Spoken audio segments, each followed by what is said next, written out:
സംസ്ഥാനത്തെ കോവിഡ് നിയന്ത്രണങ്ങളിൽ ഇളവ് വരുന്നതോടെ മ്യൂസിയങ്ങൾ ഇന്ന് തുറക്കും, മൃഗശാലകളും ഇന്ന് തുറന്നേക്കും.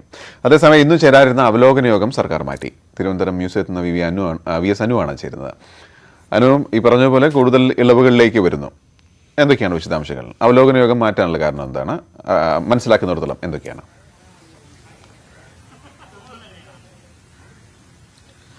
ഗോപി, ഇന്ന് വൈകിട്ട് 3:30 കൂടിയാണ് മുഖ്യമന്ത്രിയുടെ അധ്യക്ഷതയിൽ ഈ കോവിഡ് അവലോകന യോഗം ചേരാൻ വേണ്ടി തീരുമാനിച്ചിരുന്നത്. പക്ഷേ ഇപ്പോൾ അത് മാറ്റി എന്നുള്ള ഒരു വിവരമാണ് സർക്കാർ വൃത്തങ്ങൾ നൽകുന്നത്. മറ്റൊരു പരിപാടി ഉള്ളതുകൊണ്ട് മറ്റൊരു ദിവസത്തേക്ക്, ഈ നാളെയോ അല്ലെങ്കിൽ മറ്റടുത്ത ദിവസങ്ങളിലോ ഈ അവലോകന യോഗം ചേരുമെന്നാണ് ഇപ്പോൾ നമുക്ക് അറിയാൻ കഴിയുന്നത്. സാധാരണ ശനിയാഴ്ചകളിലാണ് മുഖ്യമന്ത്രിയുടെ അധ്യക്ഷതയിൽ ഈ കോവിഡ് അവലോകന യോഗങ്ങൾ ചേരുന്നത്. അത് ഈ ശനിയാഴ്ച ചേരും. അതിന് മുന്നോടിയായിട്ടുള്ള വിദഗ്ധ സമിതി യോഗമാണ് ഇന്ന് നിശ്ചയിച്ചിരുന്നത്. ഇതാണ് മാറ്റിവെച്ചിട്ടുള്ളത്.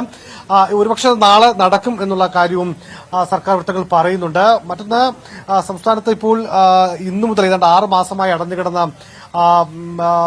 മ്യൂസിയങ്ങൾ തുറക്കുകയാണ്. പ്രധാനമായും തിരുവനന്തപുരത്ത് മ്യൂസിയത്തിൽ ഈ പ്രഭാത സവാരിക്കടക്കം അനുമതി നൽകിയിട്ടുണ്ട്. നമുക്ക് ഈ നിരവധി പേർ ഇന്ന് സാധാരണ വലിയ തിരക്ക് അനുഭവപ്പെടാറുള്ള ഒരു സ്ഥലമാണ് മ്യൂസിയം. പക്ഷേ ഇന്നിപ്പോൾ തിരക്ക് കുറവാണെങ്കിലും ആളുകൾ എത്തുന്നുണ്ട്. ചേട്ടാ, ഈ 6 മാസത്തിന് ശേഷമാണ് വീണ്ടും മ്യൂസിയം തുറന്നത്. രാവിലെ നിങ്ങൾ നടക്കാനെത്തുന്നു. എന്താണ് ഇപ്പോൾ നിങ്ങൾക്ക് തോന്നുന്നത്? ഇപ്പം മ്യൂസിയം തുറന്നപ്പോൾ നല്ലൊരു ഒരു മനസ്സിനൊരു കുളിർമയാണ്. കാര്യം ഇതിനകത്ത് വരുമ്പോൾ നമ്മളെല്ലാം മറന്നിട്ടാണ് ഇവിടെ വരുന്നത്.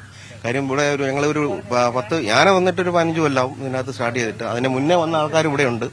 പിന്നെ കുറെ ബന്ധങ്ങളുണ്ടായിരുന്നു. ഇപ്പം ആരും വരുന്നില്ല ശരിക്കും. ഇനി ഇത് അറിഞ്ഞ് ഇനി ഓരോരുത്തരായിട്ട് വരുന്നതേ ഉള്ളൂ. ഞങ്ങൾ ഇന്ന് സ്റ്റാർട്ടിങ് ചെയ്തിട്ടുണ്ട്. ഞങ്ങൾ 6-7 പേരുണ്ട്. പിന്നെ ഇത് തുറന്നത് ഒരു വലിയ ഭാഗ്യമാണ് എന്നേ എനിക്ക് പറയാനുള്ളൂ. ഈ കോവിഡ് ആണ്, അപ്പോൾ ഈ കോവിഡ് പ്രോട്ടോകോൾ മാസ്ക് വെച്ച് ഓടുന്നതിൽ ബുദ്ധിമുട്ടൊക്കെ ഉണ്ടോ? എന്താണ്? മാസ്ക് വെച്ച് ഓടുന്നതിൽ ബുദ്ധിമുട്ടുണ്ട്. കാര്യം ഇപ്പൊ അതൊരു ശീലമായി പോയി. മാസ്ക് ഇല്ലാതെ പുറത്തിറങ്ങാൻ പറ്റത്തില്ല, അങ്ങനെ ഒരു ഇതായി പോയി. പക്ഷെ ഇതിപ്പോ പ്രശ്നമില്ല. എന്നാലും മാസ്ക് ആദ്യം ഓടുമ്പോൾ നമുക്ക് ഒരു ബ്രീത്തിങ്ങിന്റെ പ്രശ്നം ഉണ്ടായിരുന്നു. ഇപ്പൊ ഇതില്ല. ഇത് വെച്ച് അത് നമ്മുടെ ഒരു പാട്ടായിട്ട് മാറിക്കഴിഞ്ഞു മാസ്ക്. ഗോപിതാണ് ആളുകൾ സാധാരണ മ്യൂസിയത്തിൽ നമുക്ക് നിരവധി ഈ രാവിലെ നിരവധി ആളുകൾ എത്തുന്നതാണ്. പക്ഷെ ഇപ്പോൾ ആളുകൾ കുറവാണെങ്കിൽ കൂടിയും ഈ ഒരു തീരുമാനത്തെ വളരെ സന്തോഷത്തോടെ കാണുന്നത്. കാരണം വർഷങ്ങളായി മ്യൂസിയത്തെ രാവിലെയും വൈകിട്ടും നടക്കടത്തുന്ന നിരവധി ആളുകളുണ്ട്. ഇതാണ് ഈ തിരുവനന്തപുരം, തൃശൂർ, കോഴിക്കോട് എന്നിവിടങ്ങളിലെ മ്യൂസിയങ്ങൾ ഇന്നു മുതൽ തുറക്കുന്നു. സ്വാഭാവികമായി അടുത്ത ആഴ്ച 2 ആഴ്ചയ്ക്ക് ശേഷം മൃഗശാലകളും തുറക്കും എന്നുള്ളതാണ് ഇപ്പോൾ മ്യൂസിയം ഡയറക്ടറേറ്റ് നമ്മളെ അറിയിക്കുന്നത്. ഇത് തന്നെയാണ് ഇന്ന് സംസ്ഥാനത്തെ മ്യൂസിയങ്ങൾ തുറക്കുന്നു. ഇന്ന് ചേരാനിരുന്ന കോവിഡ് അവലോകനം മാറ്റിവെക്കുകയും രാവിലെ 7 മണിക്ക് അനു അവിടെ എത്തിയതാണ്. ഇപ്പൊ സമയം 8 മണിയായി. അതിനിടയിൽ അത് കൂടെ നടക്കാനുള്ള അബദ്ധമൊന്നും അനു കാണിച്ചില്ലല്ലോ അല്ലേ? ഒരു റൗണ്ട് അനു നടന്നു വന്നു. തീർച്ചയായും ചെയ്തിട്ടില്ല എന്നുള്ളത് തന്നെയാണ്. പണി പിടിക്കണ്ടേ, ഒന്ന് ഒരു റൗണ്ട് നടന്നേരം എന്തായാലും. ഓക്കെ, ഏതായാലും നമുക്ക് മറ്റു വാർത്തകൾ കൂടി. കോവിഡ് പരിശോധനാ ഫലത്തിന്റെ കൃത്യത സംബന്ധിച്ച സംശയങ്ങൾ വ്യാപകമാകുന്നതിനിടെ സ്വകാര്യ ലാബിനെതിരെ പരാതിയുമായി കേരള ക്രിക്കറ്റ് താരം സച്ചിൻ മോഹൻ. കോവിഡ് പോസിറ്റീവ് ആണെന്ന തെറ്റായ പരിശോധനാ ഫലം നൽകിയതിനാൽ നിർണായകമായ ടൂർണമെന്റിൽ പങ്കെടുക്കാനുള്ള അവസരം നഷ്ടമായെന്ന് സച്ചിന്റെ പരാതി. നഷ്ടപരിഹാരം ആവശ്യപ്പെട്ട് ലാബിനെതിരെ നിയമ നടപടി സ്വീകരിക്കുമെന്നും സച്ചിൻ ന്യൂസ് 18 പറഞ്ഞു. ആന്റിജൻ പരിശോധനയ്ക്ക് കൃത്യത കുറവെന്നും RT-PCR പരിശോധന വ്യാപകമാക്കണമെന്നുമുള്ള ആവശ്യം ശക്തമാവുകയാണ്. എന്നാൽ ഇവിടെ സച്ചിൻ മോഹൻ എന്ന ക്രിക്കറ്റ് താരം സംശയിക്കുന്നത് സ്വകാര്യ ലാബിന്റെ RT-PCR പരിശോധനാ ഫലത്തെയാണ്. കേരള ക്രിക്കറ്റ് അസോസിയേഷന്റെ ക്ലബ് ചാമ്പ്യൻഷിപ്പിൽ പങ്കെടുക്കാൻ സച്ചിൻ കഴിഞ്ഞ മാസം 25-ന് RT-PCR പരിശോധന നടത്തി. ഫലം നെഗറ്റീവ്. ആലപ്പുഴ നടക്കേണ്ടിയിരുന്ന മത്സരം മഴ കാരണം മാറ്റിവെച്ചു. തുടർന്ന് 30-ന് വീണ്ടും പരിശോധന. ആ പരിശോധനയിൽ സച്ചിൻ കോവിഡ് പോസിറ്റീവ്. നിരാശയോടെ വീട്ടിൽ തിരിച്ചെത്തി ക്വാറന്റൈനിൽ. ഒരു കാര്യവും ഇല്ലാതെ മരുന്നും ആന്റിബയോട്ടിക്സ് കാര്യങ്ങളെല്ലാം എടുത്തു. പിന്നെ അതിനേക്കാളും മേളിൽ ആ ടൂർണമെന്റ് മിസ്സായതിന്റെ ഒരു ഭയങ്കര ഒരു ഫ്രസ്ട്രേഷൻ ഉണ്ടായിരുന്നു. അപ്പൊ അതുകൊണ്ടാണ് ശരിക്കും ഞാൻ റിപ്പോർട്ട് ചെയ്യണം എന്ന് അപ്പൊ തന്നെ മനസ്സിൽ ഉറപ്പിച്ചത്. ഇനി എന്ന് വെച്ചാല് ഞാൻ എന്റെ അഡ്വക്കേറ്റിനെ കണ്ടിട്ടുണ്ട്. അപ്പോൾ പുള്ളിയോട് പറഞ്ഞ് അവർക്കെതിരെ ഒരു കോമ്പൻസേഷൻ സാധനം ഫയൽ ചെയ്യാനായിട്ടുള്ള കാര്യം മൂവ് ചെയ്ത് തുടങ്ങിയിരിക്കുകയാണ്. പോസിറ്റീവാണെന്ന ഫലം നൽകിയ അതേ ലാബിലും മറ്റൊരു ആശുപത്രിയുടെ ലാബിലും വീണ്ടും പരിശോധിച്ചു. 2ഇടത്തും ഫലം നെഗറ്റീവ്. 4 ദിവസം കൊണ്ട് എങ്ങനെ നെഗറ്റീവായെന്നാണ് സച്ചിന്റെ ചോദ്യം. രഞ്ജി ട്രോഫി താരമായിരുന്ന സച്ചിൻ പരിക്കിനെ തുടർന്ന് ഏറെ നാൾ ടീമിന് പുറത്തായിരുന്നു. സയ്യിദ് മുഷ്താഖ് അലി ട്രോഫിക്കുള്ള കേരള ടീമിനെ ഉടൻ പ്രഖ്യാപിക്കും. അതിനു മുന്നോടിയായി ഫോം തെളിയിക്കാനുള്ള അവസരമാണ് സച്ചിന് നഷ്ടമായത്. ന്യൂസ് 18 തിരുവനന്തപുരം. കേരളത്തിൽ നിന്ന് ഇനിയിപ്പോൾ ഒരുവിധം പോകുന്നു എന്നുള്ള വലിയൊരു ആശ്വാസം നിൽക്കുമ്പോഴാണ് മംഗലൂരുവിൽ നിന്ന് ഒരു വാർത്ത വരുന്നത്. മംഗലൂരിൽ ഒരാൾക്ക് നിപയെന്ന് സംശയം. സാമ്പിൾ പൂനെ വൈറോളജി ഇൻസ്റ്റിറ്റ്യൂട്ടിലേക്ക് പരിശോധനയ്ക്ക് അയച്ചിട്ടുണ്ട്. പരിശോധനാ ഫലം നാളെ ലഭിക്കും. മംഗളൂരുവിലും പരിസര പ്രദേശങ്ങളിലും ആരോഗ്യവകുപ്പ് ജാഗ്രതാ നിർദ്ദേശം നൽകിയിട്ടുണ്ട്. വിവരങ്ങളുമായി KV ബൈജു ആണ് ചേരുന്നത്. ബൈജു, എന്താണ് ഇങ്ങനെ ഒരാളുടെ സംശയം? ഇന്നാണോ അത് റിപ്പോർട്ട് ചെയ്യുന്നത്? ഏതെല്ലാം തരത്തിലുള്ള ജാഗ്രതയാണ് ഇപ്പോൾ ആരോഗ്യവകുപ്പ് നൽകിയിട്ടുള്ളത്? കിരൺ, ഗോപി, ഈ സംഭവത്തിൽ ആശങ്കപ്പെടേണ്ട സാഹചര്യമില്ലെന്നാണ് കർണാടക ആരോഗ്യവകുപ്പ് നൽകുന്ന വിശദീകരണം. ഈ ഗോവയിലെ ഒരു മൈക്രോബയോളജിസ്റ്റ് ആണ് ഇയാൾ സ്വന്തമായി ഇത്തരത്തിൽ പരിശോധനയ്ക്കായി തയ്യാറായി വരികയാണ്. നിപ രോഗമാണെന്ന് സംശയം ഇദ്ദേഹം പ്രകടിപ്പിച്ചതിനെ തുടർന്നാണ് ഇത്തരത്തിൽ പരിശോധനയ്ക്ക് അയച്ചത്. അതുകൊണ്ട് തന്നെ ഏതെങ്കിലും തരത്തിൽ ഇയാൾക്ക് രോഗലക്ഷണം ഇല്ല എന്നാണ് കർണാടക ആരോഗ്യവകുപ്പ് നമ്മോട് വ്യക്തമാക്കുന്നത്. അതായത് ദക്ഷിണ കന്നഡ ആരോഗ്യ വിഭാഗം മേധാവി കിഷോർ കുമാർ അദ്ദേഹവുമായി സംസാരിക്കുകയുണ്ടായി. ഇദ്ദേഹം സ്വയം ആവശ്യപ്പെടുകയായിരുന്നു ഇത്തരത്തിൽ തനിക്ക് നിപ രോഗമുണ്ടെന്ന് സംശയമുണ്ടെന്നും അതുകൊണ്ട് സ്രവം പരിശോധന നടത്തണമെന്നും. ഇതേ തുടർന്നാണ് ഇയാളുടെ സ്രവം പരിശോധന ശേഖരിച്ചതും പൂനെ വൈറോളജി ഇൻസ്റ്റിറ്റ്യൂട്ടിലേക്ക് അയച്ചതും. നാളെ ഇതിന്റെ പരിശോധനാ ഫലം ലഭിക്കും. എന്തായാലും കർണാടക പറയുന്നത് കേരളത്തിൽ നിപ റിപ്പോർട്ട് ചെയ്ത സമയം തന്നെ കർണാടകയിൽ വലിയ ജാഗ്രത പുലർത്തിയിരുന്നു. അതുകൊണ്ട് തന്നെ ഏതെങ്കിലും തരത്തിൽ ആശങ്കപ്പെടേണ്ട ഒരു സാഹചര്യം നിലവിലില്ല. എന്നാൽ അതേസമയം തന്നെ അതിർത്തികളിൽ പരിശോധന കർശനമാക്കിയിട്ടുണ്ട്. കേരളത്തിൽ നിന്നും കർണാടകയിലേക്ക് എത്തുന്നവരെ നിരീക്ഷിക്കാൻ നിർദ്ദേശം നൽകിയിട്ടുണ്ടെന്നാണ് കർണാടക ഇപ്പോൾ പറയുന്നത്. എന്തായാലും ആശങ്കപ്പെടേണ്ട ഒരു സാഹചര്യം ഇപ്പോൾ കർണാടകയിൽ ഇല്ല എന്ന് തന്നെയാണ് ആരോഗ്യവകുപ്പ് നൽകുന്ന വിശദീകരണം. ശരി ബൈജു. പ്രകൃതി സംരക്ഷണത്തിന്റെ പുതുപാഠങ്ങൾ വിദ്യാർത്ഥികൾക്ക് പകർന്നു നൽകാനായി കായംകുളം ടൗൺ ഗവൺമെന്റ് UP സ്കൂളിൽ ശലഭോദ്യാനം തുടങ്ങുന്നു. ശലഭങ്ങളെ അറിയുക, സംരക്ഷിക്കുക, അതിലൂടെ പ്രകൃതിയിലെ ജീവജാലങ്ങളെ സംരക്ഷിക്കുക എന്ന പാഠം കുട്ടികൾക്ക് പകർന്നു നൽകുകയാണ് ലക്ഷ്യം. നമ്മുടെ പ്രകൃതിയിലുള്ള വ്യത്യസ്തങ്ങളായ ഒട്ടനവധി ശലഭങ്ങളെക്കുറിച്ച് കുട്ടികൾക്ക് നേരിൽ കണ്ട് ബോധ്യപ്പെടുവാനും അത് അവരുടെ പാഠപുസ്തകത്തിൽ പഠിപ്പിക്കുന്നത് പോലെ തന്നെ അത് നേരിൽ കണ്ട് അവർക്ക് മനസ്സിലാക്കുന്നതിനും ആ ജൈവ വൈവിധ്യങ്ങളിലൂടെ കുട്ടികൾ മുന്നോട്ട് പോയി അവരുടെ അറിവ് വികസിപ്പിക്കുന്നതിന് വേണ്ടിയിട്ടുള്ള ഒരു പരിശ്രമമാണ്. SMC മാതൃസംഗമം, സമഗ്ര ശിക്ഷ കേരള, പൊതുവിദ്യാഭ്യാസ വകുപ്പ് എന്നിവയുടെ നേതൃത്വത്തിലാണ് ഉദ്യാനം സജ്ജമാക്കിയത്. ശലഭങ്ങളെ ആകർഷിക്കുക എന്നത് മാത്രമല്ല, അതോടൊപ്പം അവ ഇവിടെ എത്തി പ്രജനനം നടത്തി പുതിയ പുതിയ ശലഭങ്ങൾ ഉണ്ടായി നാളത്തെ തലമുറയ്ക്കും പ്രയോജനപ്പെടുന്ന രീതിയിലാണ് ഇതിനെ ക്രമീകരിച്ചിരിക്കുന്നത്. കിളികളും പൂമ്പാറ്റകളും വിരുന്നെത്തുന്ന മുറ്റമാക്കി സ്കൂൾ വളപ്പ് മാറുന്ന തരത്തിലാണ് സജ്ജീകരണം. ശലഭങ്ങൾക്ക് തേൻ കുടിക്കാനും മുട്ടയിടാനും വിരിഞ്ഞെത്തുന്നവയ്ക്ക് ഇലകൾ തിന്നു വളരാനും സാധ്യമാകുന്ന തരത്തിലുള്ള യോജിച്ച ചെടികളാണ് നട്ടിരിക്കുന്നത്. ശലഭങ്ങളുടെ വൈവിധ്യം, ജീവിതചക്രം, ആഹാരരീതി തുടങ്ങിയവ കുട്ടികൾക്ക് നേരിട്ട് മനസ്സിലാക്കാനും ഇതിലൂടെ കഴിയുമെന്നാണ് പ്രതീക്ഷ. ന്യൂസ് 18 കായംകുളം. തൃശൂർ പൂരത്തിന്റെ വർണ്ണക്കുടകളുടെ ഡിസൈൻ തയ്യാറാക്കുന്ന കലാകാരന് ഇന്ത്യ ബുക്ക് ഓഫ് റെക്കോർഡ്സ് അംഗീകാരം. രാജ്യത്തെ ഏറ്റവും വലിയ എംബ്രോയിഡറി ചിത്രത്തിന് തൃശൂർ അന്തിക്കാട് സ്വദേശിയായ വേണുഗോപാലിനാണ് അംഗീകാരം ലഭിച്ചത്.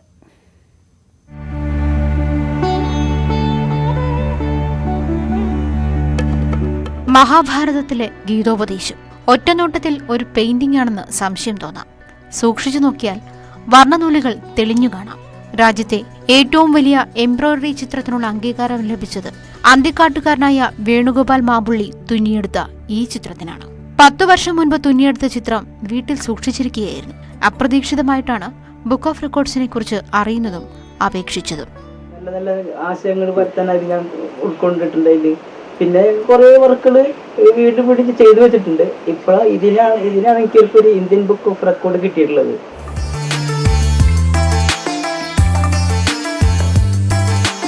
നിരവധി രവിവർമ്മ ചിത്രങ്ങളും സീനറികളും ഇതുപോലെ എംബ്രോയിഡറി ചെയ്തിട്ടുണ്ട്.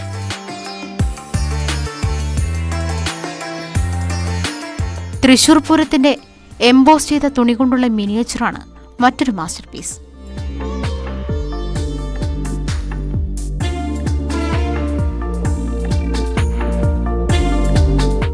രാജ്യത്തിനകത്തും പുറത്തും നിരവധി എക്സിബിഷനുകൾ സംഘടിപ്പിക്കണമെന്നാണ് വേണുഗോപാലിന്റെ ആഗ്രഹം. സംസ്ഥാന സർക്കാരിന്റെ 100 ദിന കർമ്മ പദ്ധതിയുടെ ഭാഗമായി നിർമ്മിച്ച സ്കൂൾ കെട്ടിടങ്ങളുടെ ഉദ്ഘാടനം ഇന്ന് നടക്കും.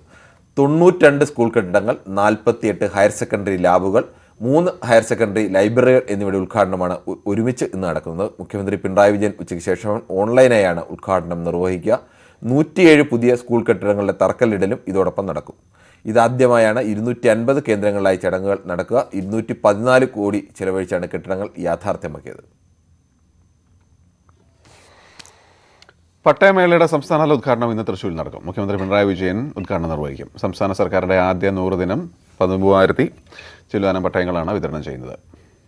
സംസ്ഥാനത്ത് ഏറ്റവും കൂടുതൽ പട്ടയങ്ങൾ വിതരണം ചെയ്യുന്നത് തൃശ്ശൂർ ജില്ലയിലാണ്, 3575. ഇതോടൊപ്പം 7 താലൂക്ക് തല കേന്ദ്രങ്ങളിലും പട്ടയമേളകൾ നടക്കും. നമസ്കാരം. സെപ്റ്റംബർ 14 മുതൽ കേരളത്തിലെ 13,500 പേർക്ക് കൂടി സ്വന്തമായി ഭൂമി ഉണ്ടാകും. 5 വർഷം കൊണ്ട് അർഹതപ്പെട്ട എല്ലാവർക്കും ഭൂമി സ്വന്തമായി നൽകുക എന്നതാണ് സർക്കാരിൻ്റെ ലക്ഷ്യം. 100 ദിവസം കൊണ്ട് 13,500 പട്ടയം നൽകുക എന്നുള്ളത് ഒരു ചരിത്ര സംഭവമാണ്. റവന്യൂ വകുപ്പിനും കേരള സർക്കാരിനും അഭിനന്ദനങ്ങൾ. വിവാദ പ്രസ്താവനയിൽ KP അനിൽകുമാറിനെതിരെ കോൺഗ്രസ് നടപടിയെടുത്തേക്കും. വിശദീകരണം തൃപ്തികരമല്ലെന്നാണ് KPCCയുടെ വിലയിരുത്തൽ.